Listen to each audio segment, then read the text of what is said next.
పాక్ ఆక్రమిత జమ్మూ కాశ్మీర్లో మనం ఆర్టికల్ 370ని 2019 ఆగస్టు 5న తీసేశాము. పాకిస్తాన్ 1973లో జమ్మూ కాశ్మీర్ యొక్క స్టేట్ సబ్జెక్ట్ లాని తీసేసింది 1973లో. కాబట్టి 1973 నుంచి పంజాబ్ నుంచి ఖైబర్ పఖ్తూనా నుంచి వచ్చి సెటిల్ అయినటువంటి వాళ్ళు ఉన్నారు. వీళ్ళందరినీ ఏం చేయాలి, ఇదన్నీ ప్రశ్నలు మనము సాల్వ్ చేసుకోవాల్సి ఉంటుంది. దీనికోసం మనం ఏర్పాటు చేసుకోవాల్సి ఉంటుంది. అప్పుడు మాత్రమే మనం జీర్ణం తీసుకుంటాం. ఇటువంటి విషయాలలో నాయకులలోనూ ప్రజలలోనూ తొందరపాటు తగదు. కంచంలో ఉంది, అది నా నోట్లోకి వెళ్ళాల్సిందే. అది 1వ ముద్దగా వెళ్తుందా 100వ ముద్దగా వెళ్తుందా, కానీ వెళ్ళి తీరాల్సిందే.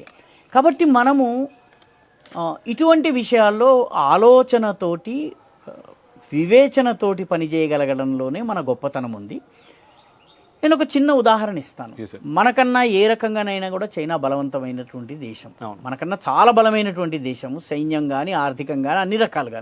ప్రపంచంలో అమెరికాకి ధీటుగా నిలబడగలిగే దేశం చైనా, వరల్డ్లో నెంబర్ 2 దేశం చైనా.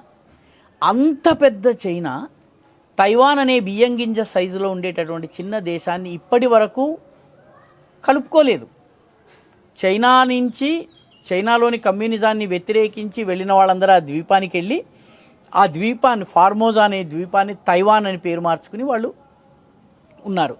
ప్రజలు చైనీస్, వాళ్ళకి చైనాతో కలవాలనుంది. అయినా కూడా చైనా దాన్ని ఆ బియ్యపు గింజంత పెద్ద కోడి పుంజంతటి చైనా ఆ ఒక్క బియ్యం గింజను తినలేకపోతుంది. అమెరికాకి పక్కలో బల్లెంలాగా ఇంతంతటి దేశం క్యూబా ఉందండి.